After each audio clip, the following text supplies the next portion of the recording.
va parler ensemble des intervalles. Les intervalles, qu'est-ce que c'est? C'est des ensembles de nombres. Alors, on a plusieurs types d'intervalles. On va commencer par les intervalles bornés. Ça veut dire que les bornes sont bien fermées. Par exemple, l'intervalle -5, 19. Les crochets, on les appelle les bornes. À gauche, c'est la borne inférieure. À droite, c'est la borne supérieure. Et comme les bornes sont bien fermées, on dit que c'est un intervalle borné. Donc là, l'intervalle prend en compte tous les nombres compris entre -5 inclus et 19 inclus. En ce qui concerne les intervalles non bornés, c'est quand une borne est ouverte. Par exemple, on va prendre l'intervalle 3, 100. L'intervalle est ouvert en 3 et fermé en 100.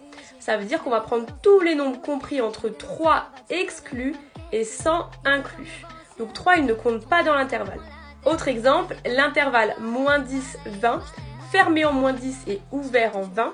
Donc l'intervalle prend en compte toutes les valeurs comprises entre -10 inclus et 20 exclus. Ça veut dire que le nombre 20 ne compte pas dans cet intervalle. Maintenant, les intervalles en plus ou moins l'infini. Dès que tu as une borne infinie, il faut qu'elle soit ouverte. Le crochet va être ouvert, donc vers l'extérieur. On va prendre l'exemple de l'intervalle 6 plus l'infini. Fermé en 6 et du coup ouvert en plus l'infini. Donc il comprend tous les nombres supérieurs ou égaux à 6. On va prendre l'intervalle moins l'infini, -50, ouvert en moins l'infini et ouvert en -50. Ça veut dire qu'on prend tous les nombres inférieurs strictement à -50. Donc -50 ne compte pas dans cet intervalle. Maintenant, à toi de jouer. Est-ce que tu peux m'écrire l'intervalle qui correspond à tous les nombres inférieurs strictement à -3?